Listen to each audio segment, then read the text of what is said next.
We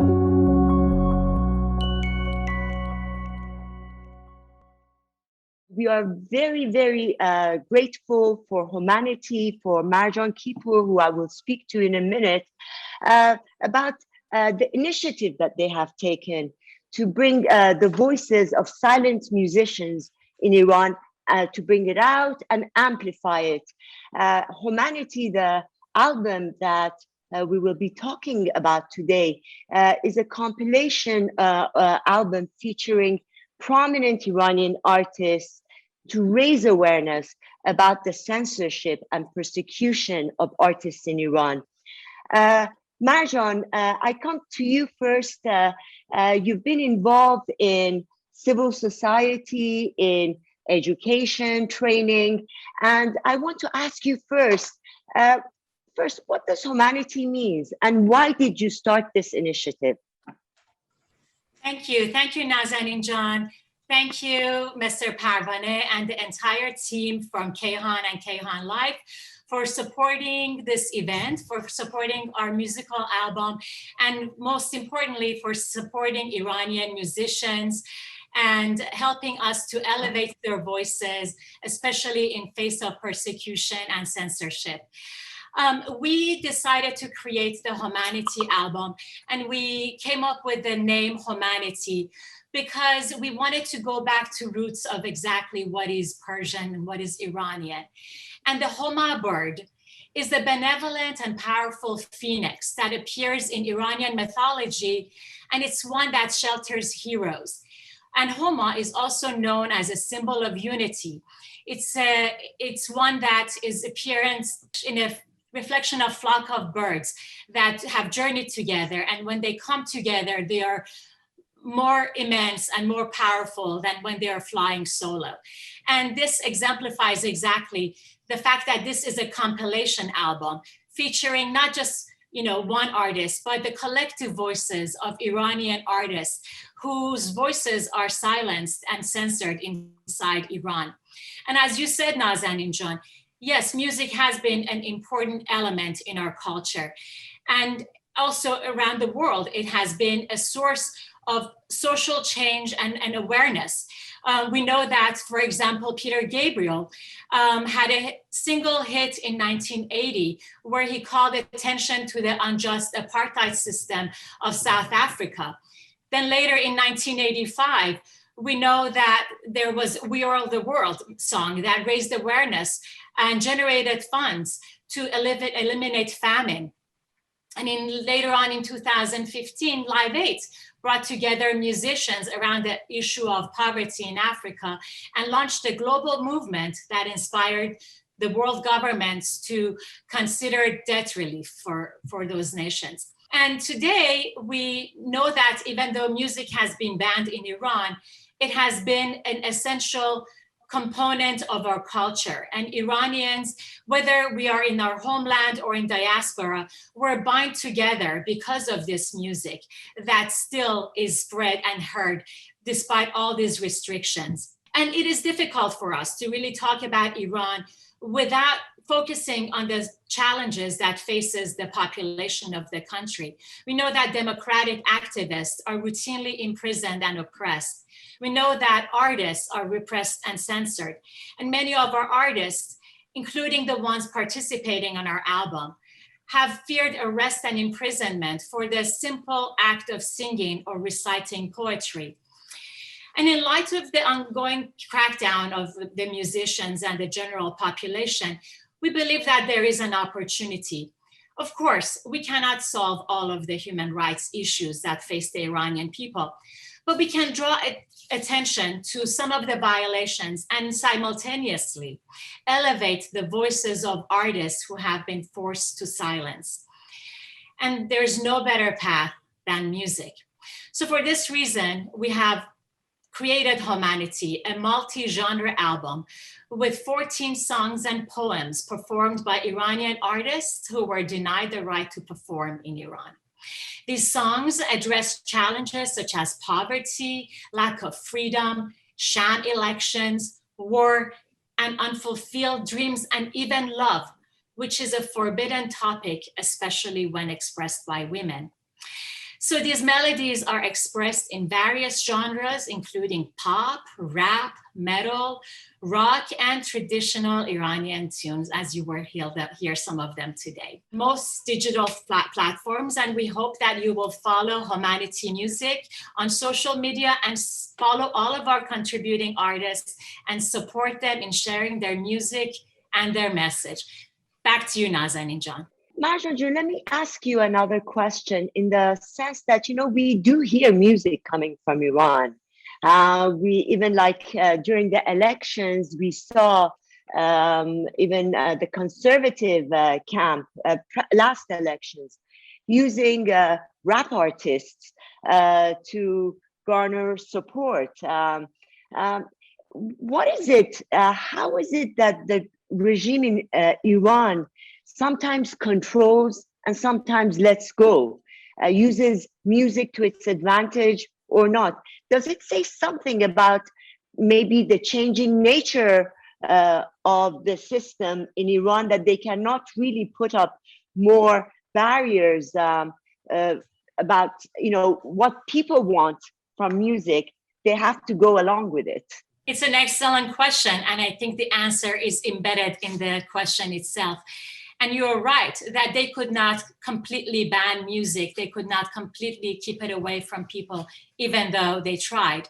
So they started to manipulate and manufacture music to advance their propaganda, and not only influence thoughts inside Iran, but even influence thoughts outside of Iran. And this is what we see sometimes in music that is exported from the Islamic Republic outside. But our goal is to focus on the real messages of people, real artists who do not always have an opportunity to be heard. And we are so appreciative of this opportunity also to join hands with Kayhan and reach a broader audience for this. Of course, still, because of the system and the regime in Iran, from a legal perspective, women are not allowed. They were banned from singing as soloists for male audiences. And I'm very proud right now to have two beautiful musicians on the stage with you. And if I may just turn first to Sherry.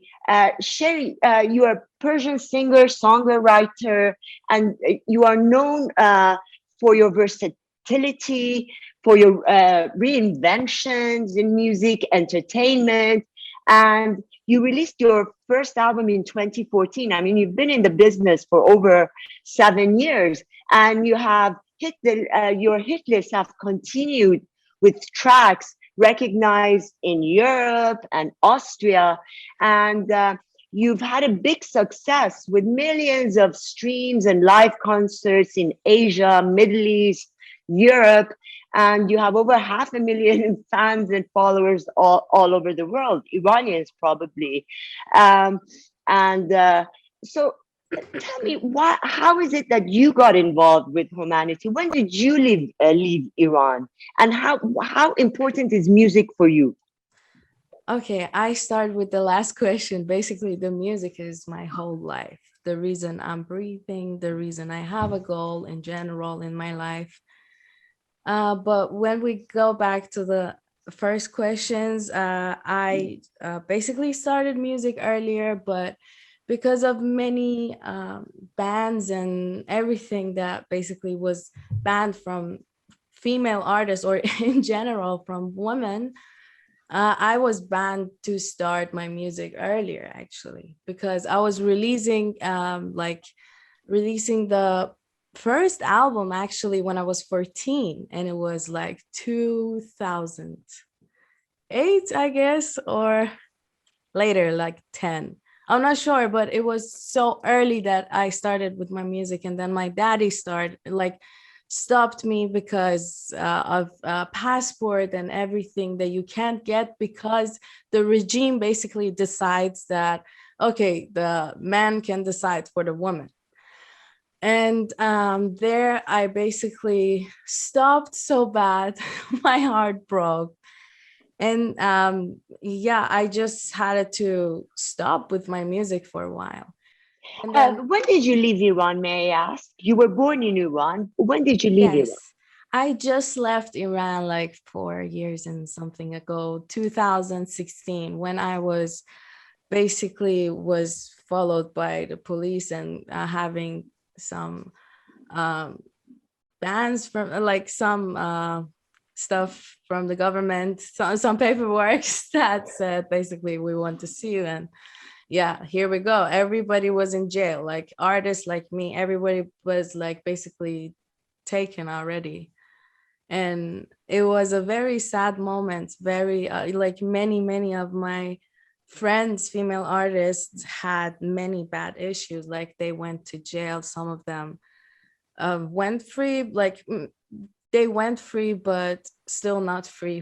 They had to still be in touch with the government. And I remember some of them got many bigger issues, physical, in their bodies because of this much sadness in the whole life that was happening. So that was a very sad year, but fortunately I could come out and I could still continue my music because, as I told you, it's like like as the real meaning, it's really my whole life. The reason I'm breathing is the music I'm doing.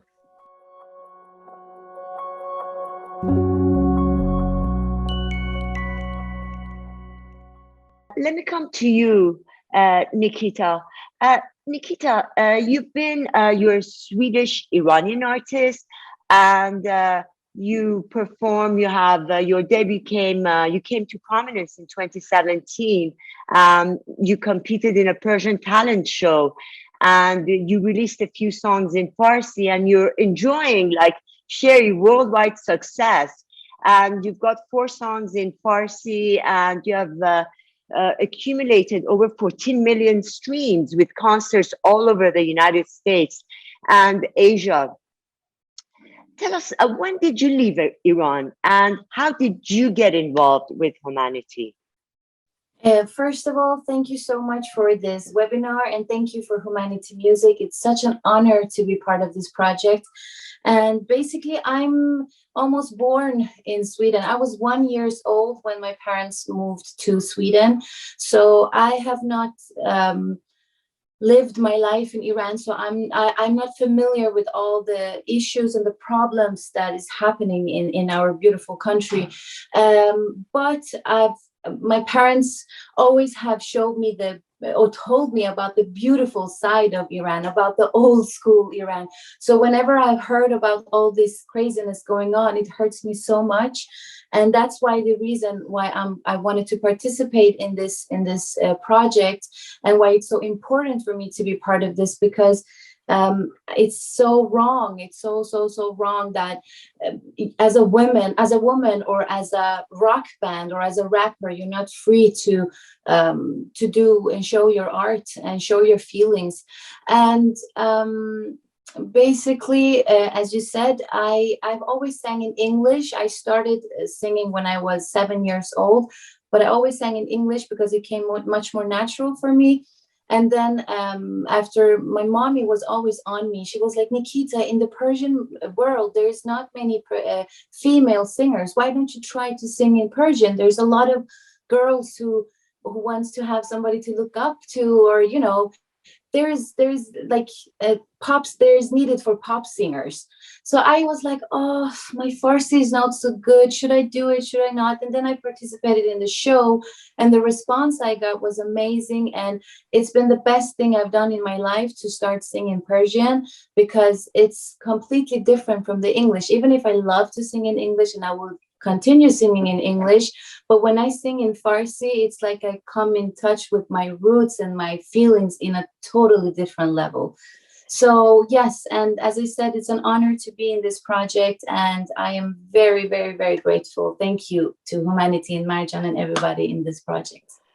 I could come back to you, Sherry. Who were your female singers, idols that you grew up in Iran looking up to?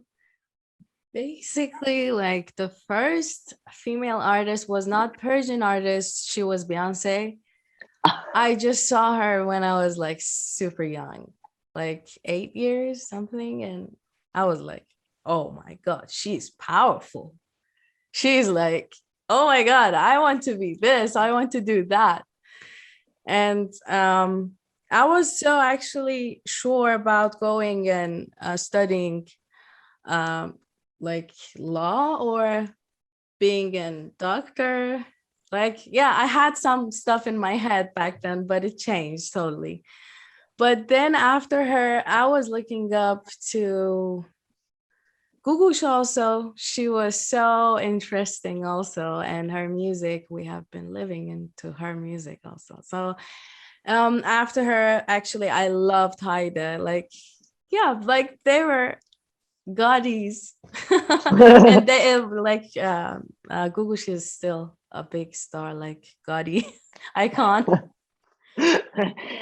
Nikita, who were your female musical icons growing up? Actually, it was I was totally a hip hopper when I was young, so it was, of course, Whitney Houston, Beyonce, Mariah Carey, all these icons. But actually, one of my biggest idols was Tupac. So I was a heavy hip hop girl. Okay. So, for our viewers, it is a great pleasure for me and a true privilege to welcome our next guest with over 50 years of fame. Sattar is one of the most famous and most influential singers in Persian music. And he's both a household name and an inspiration for generations of Persian artists. I remember growing up with the songs of Sattar. He's not much older than I am, although, and his pop style made him a household name across the Middle East, and he was also a favorite of the Pahlavi royal family court until the upheavals of 1979, when he was forced to leave. So here I have Mr. Sattar, who has joined us, and what a privilege it is, Mr. Sattar, to see you here on stage with us. And it would be wonderful if you could please let us know how you got involved with Homanity music. درود می‌فرستم به همه شما عزیزان. سلام میکنم به همه شما. امیدوارم که حال همگی شما خوب باشه. یک. First. Second, خیلی خوشحال هستم که با شما دارم مصاحبه میکنم و خیلی ممنون از این که لطف کردیم و با من این مصاحبه داریم میکنیم. سومی که خیلی خوشحال هستم که در این آلبوم هیومانیتی که به اصطلاح صدایی واقعا یه دی از این دوستان عزیز که واقعا تو ایران همکاری میکردن و کار میکردن و صدایشون نشنیده شده اومدن و در این برنامه شرکت میکنن و خوشحال هستم که با همه شما عزیزان آشنا میشم و فقط تنها حرفی که به آقای آرش زدم گفتم که فقط شما سعی بکن که به قول معروف چی میگن اون حرمت پیشکسوتی رو رعایت بکن و ایشون هم لطف کرده و این کارو کرده و نوشته و Sattar. Basically, I was following what Mr. Sattar was saying is that it's a privilege for him to be on the show. He thanked Kayhan Live, Kayhan London, and Homanity to be part of this conversation. He's thrilled to be here. Homanity is something that is very special to him. He has been involved with all the artists and he's looking forward to the CD coming out. Arjun, if you want to add something to it. I will just add that it's been a distinguished pleasure to have Mr. Sattar participate in this album. And I want to personally thank you. Azatun sepasgozarem. Because what Sattar represents for this album is a bridge to the many years of history of music that is shared across generations. And you know, people listen to Sattar from 9 to 90 to, and there is always this connection that his music brings to all of us, and it is a special pleasure and important that Sattar is participating in this album, because it really connects all of us together, the new generation and the previous generation. So thank you for that. Certainly, when I saw Mr. Sattar's name, my eyes popped out, and and having him here, I'm so excited to be seeing you, Mr. Sattar. واقعاً یک دنیا ممنون که تشریف آوردین. I go next. Can I say actually Yes. آقای ستار، منم واقعا خیلی خوشحالم که در کنارتون هستیم. مرسی که هستین، مرسی که شما هم جوین شدین تو این album. You are a big icon. واقعا دمتون گرم. You're amazing. Nazanin John, if I can ask Mr. Sattar a question. جناب آقای ستار، این هومانیتی آرتیستای شما قبلا میشناختید یا تازه باشون آشنا ما شدید؟ فقط با آرش و برادرش فوتبال بازی میکردیم. Okay, can you translate it to English, Fred John, your I questions was and asking the Mr. answer? Sattar if he knew all the artists involved in Homanity, and he said that he only knew Arash because they used to play soccer. Arash and his brother. And his brother, that's right. Yeah, and we are very lucky and fortunate to have them both here. I mean, they formed their underground group, underground metalheads in 2000, and it called Tarantist, and it originated in the basement of alternative rock and heavy metal scenes in Tehran, Iran, and they performed secretly but loudly, obviously, and it often proved to be difficult. And after sparking following by a word of mouth in the underground, they soon began to be internationally recognized. And within just a few years, I understand that, you know, all foreign correspondents going to Tehran and Iran who wanted to cover the Iranian culture, the music scene, and the young Iranian society would definitely, you know, pay them a visit. This is like BBC, Sky, CNN, NPR, Metal Hammer, and Kerrang. And this kind of coverage, of course, it's good, but it also gave them probably, I want to ask Mr. Arash, what kind of a situation did it create problems for them? And why did they have to relocate to the United States? Was it because of security reasons, or was it because they wanted to expand their reach? First of all, it's a huge honor and pleasure to be here with Mr. Sattar and all of the other artists in this project, Nikita, Sherry, and all of you. Thanks for all these events. It's been an amazing experience working on this album. Yes, well, we knew that there is any scene for the rock and heavy metal music in Iran since the beginning, since the first day. We knew that. So all the activity was in the basements, quietly, but like you said, loudly. And then soon it got, because it was loud, they cannot quiet something that it is in nature loud. So it got a lot of exposure. And then fortunately, we were lucky to get invited to perform in European and American festivals. So that's the main reason that we moved out of Iran. But if we have stayed enough, I'm sure we would have been in more problems or troubles. And then either we would have just stopped our career or just changed it to something different. But we were lucky to, you know, just get out of it just in time, because it started, and then a few days later, in a very short period of time, everything has changed. So we were out of that situation. So how did you get involved, involved with Homanity project? What is the connection there? Well, Homanity, with the team, we've been previously also working with different projects, getting artists together and supporting specifically some artists that they are in Iran and they need help and they need a hand to, you know, to just assist them getting heard. And then we've been thinking of putting something together for a very long time with the team, with Marjan and all the other staff that we have on helping us. And fortunately, this year, during this pandemic, when everyone had more time to create more music, we were able to do this.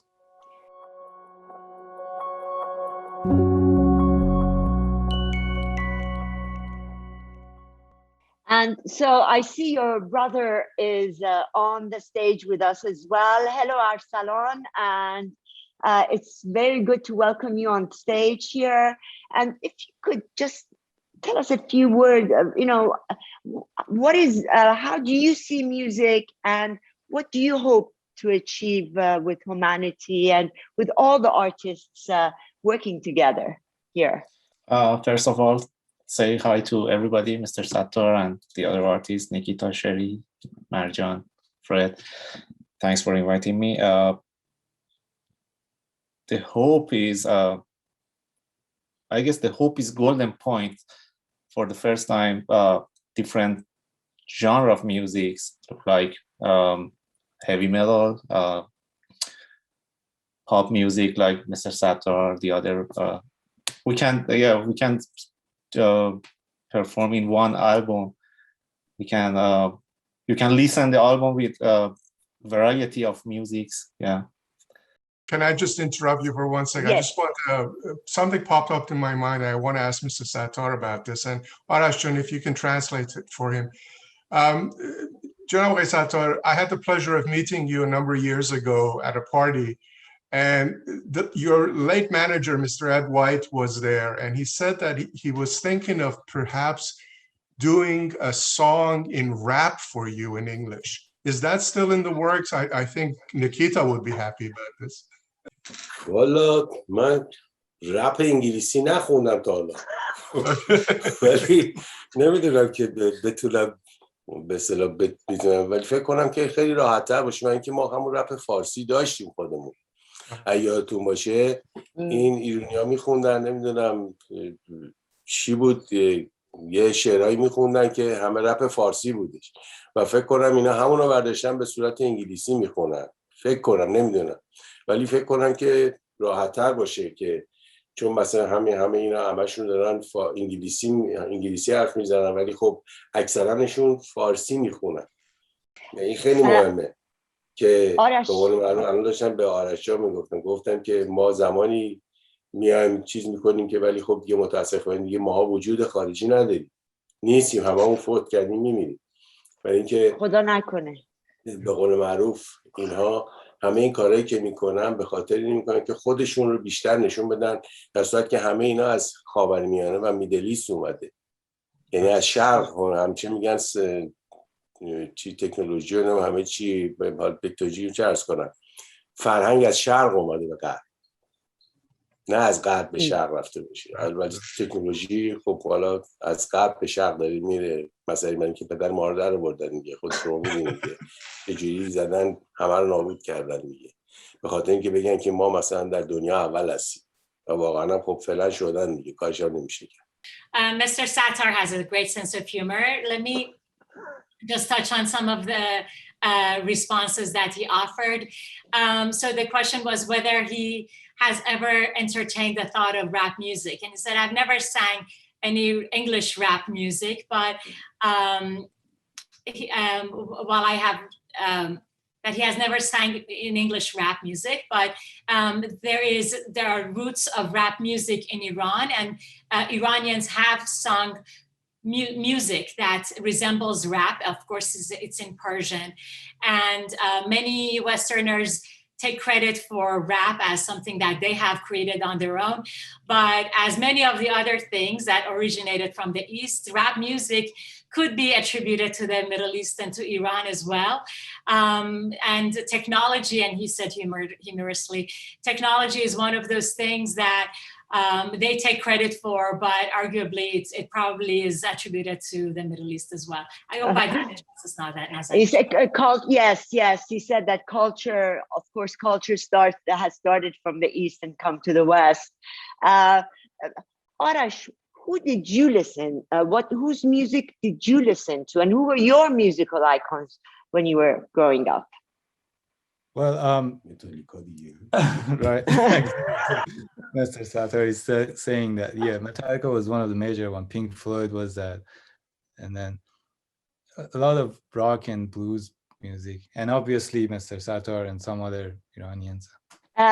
So I think we've got some of your music that we can listen to, and I will ask, one by one. So if we could play Mr. Sattar's segment on the album, it would be wonderful. Let's hear it together.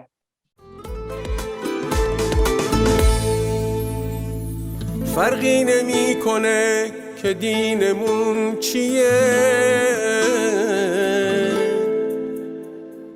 الگوی هر کسی تو زندگی کیه، فرقی نمی‌کنه سیاه یا سفید، باید حقیقتو از هر کی گفت شنید. ما آدما با هم خواهر برادریم، از منظر خدا با هم برابریم، از منظر خدا با هم برابریم.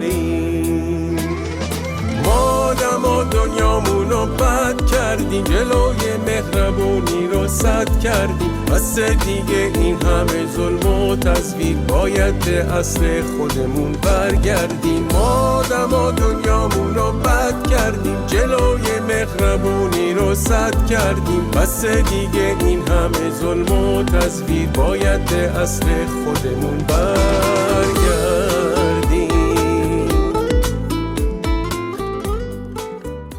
Who wrote the words and the music, Mr. Sattar? It's beautiful. شاعرش آقای فکر کنم شیرازی باید باشه. Mr. Shirazi, yes. آهنگش رو هم یکی از بچه همینو تو ایران درست کردن. So both the words and the music they were written in Iran. So it's an Iranian-based music. Marjan, do you have anything to add to what Mr. Sattar said? If you don't mind, I would like to translate some of the essence of the song because they are so deeply meaningful, and they also really encompass the entire mission of this album. The song is about unity and equality, and it begins with saying that it doesn't make a difference what is your religion, what creed you have. We are all brothers and sisters, and we are all equal before God. And we will provide the full lyrics of this song once it is released on May 7th on our website. And I hope that you will all tune in and follow us on social media and get the full essence of this song. And most importantly, also hear the songs on all of the digital platforms. Yeah, I just wanted to say that again, echo Marjan's word. Mr. Sattar's song has the entire message of this project in just one song. This is amazing. Could we hear Sherry's music now?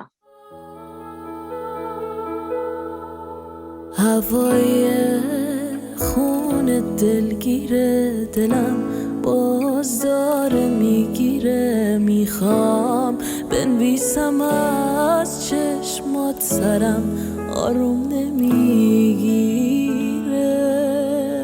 یه عالم جمله بی‌ته، یه کوله شعر بی معنا، تو نیستی تا بگم واسه چقدر خستم از این دنیا، میخوام لالای بارون بشم تو خواب آرومت،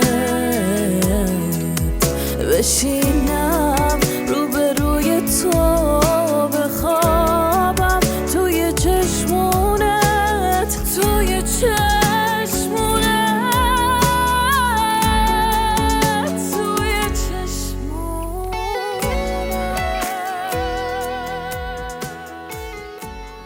Very beautiful. What a beautiful, warm, deep voice. Tell us a little bit about this song. And who wrote the words? Are they your words? Music? No, Tell us a bit more. no. This music is not mine. I actually forgot the names, but dear Milad has introduced this song to me. He was the basically director of the whole, like producer, director of the whole song. He got a band in Iran, so they were writing this song there back in Iran, like in Tehran. And the music for me is like a very dreamy kind of telling about my feelings about Iran, actually. Like the home, I'm missing it so much. The home that is so sad at the moment. And yeah, because I think I was longer in Iran, I had that sad feelings. So it starts like that, but at the end it goes to, you know, find a way and basically make this thing go away. And I want to feel you. I want to be in you. When I say, میخوام لالای بارون بشم تو خواب چشمونت. It's like, I want to be inside you, so I get you inside me, basically. This is my dream kind of feeling for it. So we had a jam together on a phone, but basically they wrote the whole thing together. We just changed some stuff together, and then here you go. Thank you. My honor to be with you guys, and I'm so honored and thrilled to be in this project. Thank you all for making this happen, and I'm so thrilled to be in this beautiful Zoom meeting with you amazing people. Merci. Okay, now we go to loud music, and I can't wait to hear it. So let's hear Tarantist. من عاشق این مملکتم، فکر نکن اسکال با من ندم، 4 تا حمال بهم زور میگن، از موقع سگ تا شب پاس میدم، من حافظ این مرز و بومم، الاف و بی پول تا مغز جونم، حرف نگفته روی زبونم، لنگ با پیت و استخونم، بچم چم به راست راست، چم به راستم، بچم چم به راست راست، چم به راستم، بچم چم به راست راست، چم به راستم، بچم چم به راست راست، چم به راستم. من زندگی میفتم تو جا، اسمش ساختن مرد واسه دفاع از ناموزی که به بار رفت و پشت، مرز و بومی گراش و جلو چشم، از مدرسه آزاد شدیم، درگیر پادگان شدیم، روزاش رو میشد از 4 صبح، آرزوها شهید جنگ و صلح، بچم چم به راست راست، چم به راستم، بچم چم به راست راست، چم به راستم، بچم چم به راست راست، چم به راستم، بچم چم به راست راست. Wow. Wow. So I could feel the rage, you know, the powerful rage that we keep hearing about that is on from the streets inside Iran. So tell us a bit more about this. Did you write the words and the music? What is it all about? I did, yeah. The whole lyrics, music, and production is mine. Well, it is about the military service in Iran.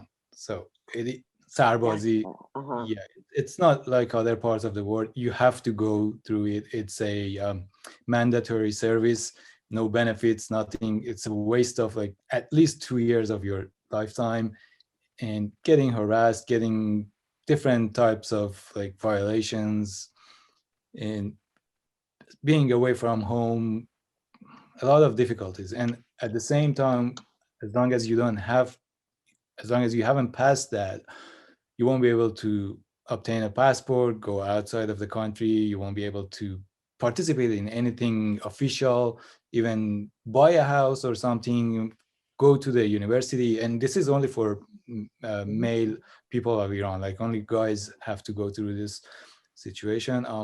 Obviously, it's been an obstacle in front of every single male person, Iranian male person. Our friends, our generation, previous, and also the coming generation. And a lot of our friends, we've witnessed that because of only this service, this nonsense mandatory obligation, their life has been wasted. You know, their plans, their dreams, their goals have been wasted. So my band members have been dealing with the same issue. We've been dealing with the same issue. So I thought it's a subject that it needs to be projected and, you know, to be talked about more and more. So where does Arsalan fit into this? Which musical instrument does he play? He was in the bass. He wasn't in. Electric guitar. I was joking, but he plays guitar. Oh God! I took it. Yeah, I play guitars. Okay. So let's go now to Nikita's song. کم نمیشه حس من هیچ وقت اصلا مهم نیست گذشتن سال آتیش این عاشقی روشن میمونه به هر حال به تو من همیشه دلگرمم نمیری یه لحظه از یادم تویی که میفهمی عشقو با حرفای سادم تو داشتی هوامو همیشه تو زندگیم هر جا افتادم رسیدی به دادم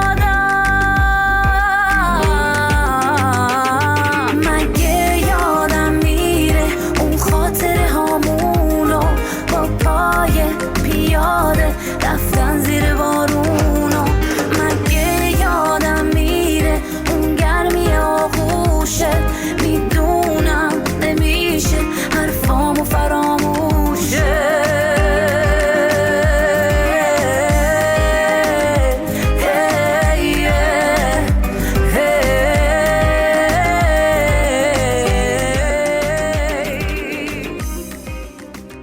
Nikita, tell us about this song. It's beautiful.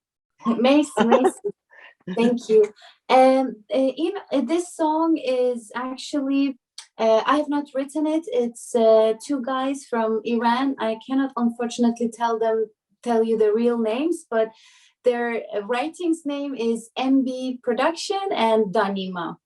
And they are amazing guys. And I'm so happy that I collaborated with them in this project because basically I told them I want to express my feelings for the old Iran, you know, the Iran that my parents have taught me about when it was a free country and, all the women had the rights to sing and people had the rights to say their opinions and so on. And it could also be a love song, but it's basically about my love for Iran. The first sentences is basically کم نمیشه حس من هیچ وقت اصلا مهم نیست گذشت چند سال. Basically what it's saying is that my feelings will never disappear even though it's been many years since I felt that feeling. And basically the title of the song is Yadam Nemire. So it's basically that I will never forget, even if I've not lived in Iran, but the stories I've heard and the way I have grown up about, the country Iran. So basically it's about the love that I have got from my parents about my country, Iran. Well, thank you. Marjan, let me ask you, how difficult was it to compile, bring all these artists together and tell us a bit about how the entire project came to fruition? Who helped you? Who were your sponsors? Sure, I'd like to say a couple of things. First of all, with Arash's support, we accessed so many artists, and anytime we named an artist who said, who can we bring to the album? Who can we add? Artists, oh yeah, I know them. I play soccer with them.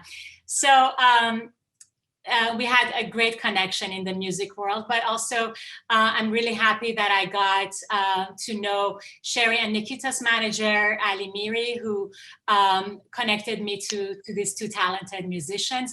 And I am so appreciative that these two talented musicians and Mr. Sattar, they're all elevating the music of Iranian composers and lyricists inside Iran. So they may not be singing with their own voices, but we are hearing their voices in some ways, and their music and their words. So that is a very powerful thing, and I want to acknowledge that. Also, I want to mention that Arash's, the Taranti's song and Nikita's song were released as the first two singles of the album. And they captured the attention of Rolling Stone magazine, which is the most coveted publication in the music industry. And they have raved about this, and we're going to see more publicity about the album. And it's because these stories and this music is very compelling. And I hope that this music will go beyond today's audience. So, but we could not have done it alone. We are extremely generous and grateful for the generosity of individuals like the Nazarian Foundation, as well as Nazanin Jr., your support with the Kayhan Life and Kayhan of London. You're extremely, extremely generous. So we want to thank you. We want to thank Radio Rangin Kaman, Feridun Farrokhzad Foundation, KIRN 670 AN, and Palkan Foundation that is based in Los Angeles, and they're doing amazing work as well. So, and other donors who are anonymous, we are beyond grateful to all of you for your support. Where can, let me ask you, when is the album coming out, and where can we get it? Where can we purchase it? Is it online? How much is it? So the album is coming out May 7th. That's our big day. And thanks to the generosity of the donors that I mentioned earlier, the album is available for free. We wanted to broadcast this music and this message as widely as possible. Therefore, there's no charge for this album, and everyone can listen on a virtual album from anywhere in the world. So please tune in and listen in. Arashin, would you like to add anything about this? All these panels, and it's been a huge honor and pleasure to be a part of this project, having this beautiful artist in this compilation. Nikita, Sherry, Kiosk is in this album. Justina is here. For the first time, I'm revealing the names, if it is okay, Marjan, you think? Yes, please go ahead. Of course, you are here. That's why you're here to reveal. Bardia Tagipur is in this album. Behruz Qaemi is in this album. Hero and Feriya, Said Mehdi Musavi, and Fatemeh Ikhtasari are in this album as well as How many artists are there altogether? 14 artists. 25 bands. 25 bands, yes. And the pleasure of all the time, Mr. Sattar is in this album as well. Fred, before we finish the program, is there anything you want to add? And we take you as the last person. I was actually going to ask Arash and Marjan who else was on the album, but that was explained. But I just want to tell everyone what a privilege it is to hear this music. I'm overwhelmed by the beauty of it. I'm so happy that this album is for free. I know a lot of people will download it. I will certainly promote it. I know Kayhan Life will promote it. It's an incredible accomplishment, and I just bravo and bravo to everybody involved. Thank you, thank you, thank you.